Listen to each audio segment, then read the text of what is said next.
नमस्कार। आज हमारे पास जो स्रोत है वो एक किताब के रिव्यू पर आधारित है और किताब का नाम है ओशो की मैं मृत्यु सिखाता हूँ। अब देखिए, पहली बार जब कोई ये नाम सुनता है तो एक अजीब सी सिहरन होती है ना? हाँ, बिल्कुल, थोड़ी बेचैनी भी होती है। लगता है कि ये कोई बहुत भारी या शायद डरावनी बात होगी। सही बात है। लेकिन जिस रिव्यू पर हम आज बात कर रहे हैं वो एक बिल्कुल उल्टी तस्वीर पेश करता है। अच्छा। उसका कहना है कि ये किताब मृत्यु के बारे में है ही नहीं, बल्कि जिंदगी को भरपूर जीने के बारे में है। वाह। और यही जो विरोधाभास है ना, यही आज हमारी चर्चा का केंद्र है। हम ये समझने की कोशिश करेंगे कि कैसे मृत्यु जैसा विषय जिंदगी से प्यार करने का जरिया बन सकता है। और ये सवाल ही अपने आप में बहुत गहरा है। मतलब हम एक ऐसे समाज में रहते हैं जहां मृत्यु शब्द को फुसफुसा कर बोला जाता है, जैसे कोई अपशगुन हो। हाँ, उस पर बात करने से भी लोग बचते हैं। इस विषय को उठाना ही उसे खास बना देता है। सही। हमारा स्रोत, जो कि इस किताब का एक रिव्यू है, हमें सोचने पर मजबूर करता है। क्या मौत का डर हमारी फितरत का हिस्सा है या ये समाज और हमारी परवरिश की देन है? लगता है किताब इसी गुत्थी को सुलझाने की कोशिश करती है। तो फिर चलिए इसी गुत्थी को सुलझाते हैं। रिव्यू का जो सबसे पहला और सबसे चौंकाने वाला दावा है वो यही है कि ओशो के मुताबिक मृत्यु कोई अंत नहीं है, बल्कि एक सुंदर परिवर्तन है, एक नई यात्रा की शुरुआत। ये सुनना ही अपने आप में थोड़ा अजीब लगता है ना? क्योंकि बचपन से तो हमें ये सिखाया गया है कि मौत मतलब हर चीज का अंत, एक फुल स्टॉप। बिल्कुल। लेकिन ये किताब कहती है कि ये फुल स्टॉप नहीं, बल्कि एक कॉमा है, एक नया अध्याय शुरू होने से पहले का ठहराव। और यहीं पर किताब हमारे सोचने के तरीके पर पहली चोट करती है। ये मृत्यु को एक घटना नहीं, बल्कि एक प्रक्रिया के रूप में देखती है। एक प्रक्रिया। हाँ, स्रोत के मुताबिक किताब का एक केंद्रीय तर्क ये है कि मृत्यु का भय समाज और कंडीशनिंग की देन है। अच्छा। ये एक बहुत ही क्रांतिकारी विचार है। इसका मतलब है कि हम मौत के डर के साथ पैदा नहीं होते, बल्कि इसे सीखते हैं। हाँ, अपने बड़ों की चिंता में, कहानियों में, धार्मिक मान्यताओं में ये डर हमारे अंदर धीरे धीरे भरा जाता है। लेकिन यहाँ मेरे मन में एक सवाल उठता है, क्या ये डर पूरी तरह से सीखा हुआ है? हमारा जो एक सर्वाइवल इंस्टिंक्ट होता है ना, जिंदा रहने की जो एक सहज प्रवृत्ति होती है, उसका इसमें कोई रोल नहीं है? बहुत अच्छा सवाल है, और किताब शायद इसी फर्क को उजागर करती है। जिंदा रहने की प्रवृत्ति जैविक है, बायोलॉजिकल। एक जानवर भी खतरे से भागता है। सही। लेकिन इंसान का डर सिर्फ जैविक नहीं है, वो मनोवैज्ञानिक है। जानवर को भविष्य की चिंता नहीं होती, उसे ये खौफ नहीं होता कि एक दिन मैं नहीं रहूंगी। हाँ, ये मैं के खत्म हो जाने का डर। बिल्कुल, ये भविष्य का खौफ, यही मनोवैज्ञानिक डर है जो सीखा हुआ है। किताब इसी मनोवैज्ञानिक परत को हटाने की बात करती है, आपकी जैविक प्रवृत्ति को नहीं। अच्छा। वो ये नहीं कह रही कि आप चलती ट्रेन के आगे खड़े हो जाएं, बल्कि ये कह रही कि आप उस ट्रेन के आने के खौफ में अपनी पूरी जिंदगी प्लेटफॉर्म पर बैठकर ना गुजार दें। वाह, ये फर्क बहुत जरूरी है। तो हम उस डर से मुक्त हो सकते हैं जो हमें हर पल जीने से रोकता है? हाँ। अगर ये डर सीखा हुआ है तो इसे भुलाया भी जा सकता है। ये विचार तो अपने आप में बहुत उम्मीद देता है। ये किसी कैदी को ये बताने जैसा है कि जिस जेल में वो खुद को बंद समझ रहा है, उसके दरवाजे पे तो ताला ही नहीं है। आपने बिल्कुल सही पकड़ा। और अगर इस विचार को थोड़ा और फैलाएं, तो ये सिर्फ मृत्यु के डर तक सीमित नहीं रहता। अच्छा। ये हमारे जीवन के हर पहलू पर लागू होता है। हमारे कितने ही डर, असफलता का डर, लोग क्या कहेंगे इसका डर, हाँ, कुछ नया आजमाने का डर, ये सब भी तो सीखे हुए ही हैं। किताब का असली संदेश शायद यही है कि इंसान अपनी कंडीशनिंग को तोड़कर अपने अनुभव को फिर से गढ़ सकता है। और शायद इसी का रास्ता आध्यात्मिकता से होकर गुजरता है, जिसका जिक्र रिव्यू में भी है। बिल्कुल। रिव्यू में एक बहुत गहरी बात लिखी है, असली आध्यात्मिकता मृत्यु को स्वीकारने में है, उससे भागने में नहीं। हम आमतौर पर सोचते हैं कि आध्यात्मिकता का मतलब पूजा पाठ है या ध्यान है। मृत्यु जैसी नकारात्मक चीज का इससे क्या लेना देना? देखिए, आध्यात्मिकता का मतलब अक्सर पलायन समझ लिया जाता है, जिंदगी की मुश्किलों से, दुखों से। एक तरह का एस्केप। एक तरह का एस्केप, और सबसे बढ़कर मृत्यु से। लेकिन ये स्रोत बताता है कि ओशो का नजरिया इसके ठीक उल्टा है। ओके। उनके लिए आध्यात्मिकता का मतलब है यथार्थ का सामना करना, चाहे वो कितना भी कड़वा क्यों ना हो। और जीवन की सबसे बड़ी और सबसे अटल सच्चाई मृत्यु है। तो जो इंसान इस परम सत्य से ही भाग रहा है वो आध्यात्मिक कैसे हो सकता है?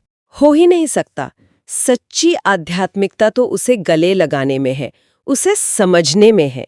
और इसी से जुड़ा हुआ एक और शब्द रिव्यू में बार बार आता है, अहंकार यानी ईगो। हाँ, रिव्यू कहता है कि जब अहंकार को छोड़ दिया जाता है तो मृत्यु दुश्मन नहीं बल्कि एक दोस्त की तरह लगने लगती है। ये कनेक्शन समझना थोड़ा मुश्किल है। अहंकार का मौत के डर से इतना सीधा रिश्ता कैसे हो सकता है? ये इस पूरी चर्चा का सबसे महत्वपूर्ण हिस्सा है।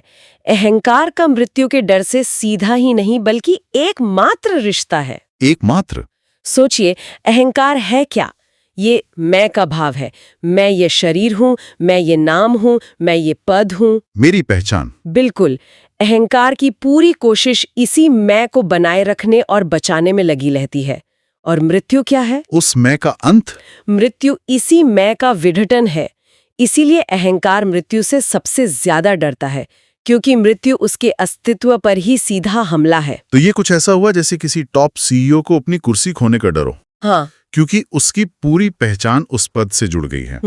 असल में डर कुर्सी का नहीं बल्कि उस पहचान के मिट जाने का है जो उसने बना ली है। क्या बेहतरीन उदाहरण दिया है। बिल्कुल यही बात है। यहाँ अहंकार ही है जो डर रहा है, व्यक्ति नहीं। एकदम। अब सोचिए, अगर वो सीईओ अपनी पहचान सिर्फ उस कुर्सी से न जोड़े तो कुर्सी जाने का डर खत्म हो जाएगा। सही। इसी तरह आध्यात्मिकता हमें सिखाती है कि हम सिर्फ ये शरीर या मन नहीं है, हम इस ब्रह्मांडीय ऊर्जा का एक हिस्सा है। जैसे एक लहर जब तक खुद को सागर से अलग समझती है, उसे किनारे से टकराकर मिट जाने का डर होता है। हाँ। लेकिन जिस पल उसे एहसास होता है कि वो सागर का ही हिस्सा है, तो मिटने का डर खत्म हो जाता है। वो जानती है कि वो वापस सागर में ही मिल जाएगी। वाओ। अहंकार को छोड़ना मतलब खुद को लहर की जगह सागर समझना। तब मृत्यु अंत नहीं बल्कि स्रोत में वापसी लगती है। एक दोस्त जो घर वापस ले जा रहा है। बिल्कुल। ये समझ तो बहुत गहरी है, लेकिन अब सवाल ये उठता है कि ओशो इतने गहरे और जटिल विचारों को एक आम पाठक तक पहुंचाते कैसे हैं? क्या ये किताब बहुत मुश्किल है? रिव्यू इसकी भाषा और शैली के बारे में क्या कहता है? और ये एक बहुत ही व्यवहारिक सवाल है। अक्सर ऐसे दार्शनिक विचार बहुत जटिल भाषा में लिखे जाते हैं। सही। लेकिन रिव्यू के अनुसार इस किताब की सबसे बड़ी खूबी यही है कि इसकी भाषा बेहद सरल है, लेकिन इसके पीछे के विचार उतने ही गहरे हैं। ये दुर्लभ मेल है। बहुत दुर्लभ। इसका मतलब है कि किताब का मकसद आपको विद्वान बनाना नहीं, बल्कि आपके अंदर एक अनुभव पैदा करना है। एक अनुभव? हाँ। सरल भाषा दिमाग की दीवारों को भेद कर सीधे दिल तक पहुंचती है। रिव्यू में एक लाइन ये भी है कि हर चैप्टर आपको भीतर तक हिला देता है और सोचने पर मजबूर करता है। इससे तो यही लगता है कि ये कोई पैसिव रीडिंग वाली किताब नहीं है, ये पाठक से भागीदारी की मांग करती है। निश्चित रूप से। निश्चित रूप से। भीतर तक हिला देने का मतलब है कि ये आपके आराम के दायरे को चुनौती देती है, आपकी बनी बनाई धारणाओं को। बिल्कुल।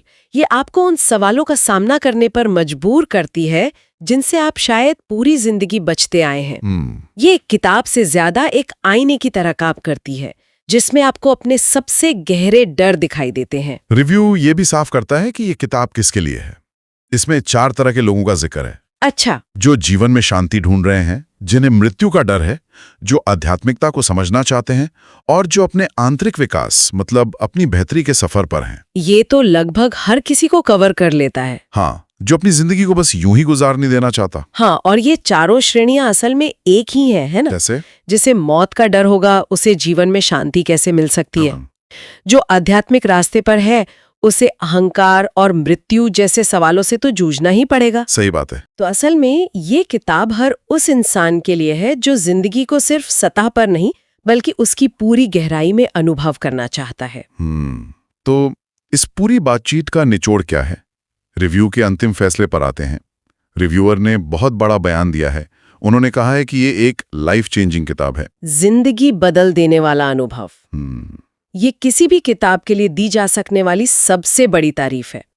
इसका मतलब है कि ये सिर्फ कुछ विचारों का संग्रह नहीं है, बल्कि एक ऐसा उत्प्रेरक है जो आपकी दुनिया देखने का नजरिया हमेशा के लिए बदल सकता है। ये सिर्फ ज्ञान नहीं देता, ये रूपांतरण की वजह बन सकता है। बिल्कुल। और इस दावे को वजन देने के लिए रिव्यू में इसे 5 में से 5 सितारे दिए गए हैं। वाह। और अंत में वही लाइन दोहराई गई है जिससे हमने बात शुरू की थी। ये किताब आपको मृत्यु से नहीं बल्कि जीवन से प्यार करना सिखाती है। अब जाकर इस लाइन का असली मतलब समझ में आ रहा है। ये सिर्फ एक अच्छी लगने वाली लाइन नहीं है। नहीं, ये पूरी किताब का सार है।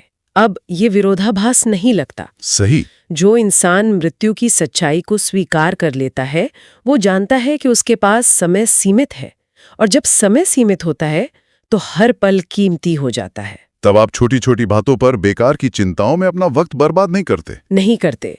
आपका ध्यान उन चीजों पे जाता है जो वाकई मायने रखती हैं। प्यार, रिश्ते, खुशी। मृत्यु का बोध जीवन से फालतू की चीजों को हटा देता है, और जो बचता है वो शुद्ध और गहन जीवन होता है। मतलब जब आप अंत के डर से आजाद हो जाते हैं, तभी आप इस यात्रा का पूरा मजा ले सकते हैं। बिल्कुल। जब तक मंजिल का खौफ है, तब तक रास्ते के खूबसूरत नज़ारे भी दिखाई नहीं देते। एकदम सही। जब मृत्यु का डर मिटता है, तो आप सच में जीना शुरू करते हैं, बिना किसी बोझ के, बिना किसी बंधन के। आप अतीत के पछतावे और भविष्य की चिंता से मुक्त होकर वर्तमान में जीते हैं, क्योंकि आप जानते हैं कि सच तो बस यही एक पल है। और इसी एक पल को उसकी पूरी इंटेंसिटी के साथ जीना ही जिंदगी को भरपूर जीना। हाँ।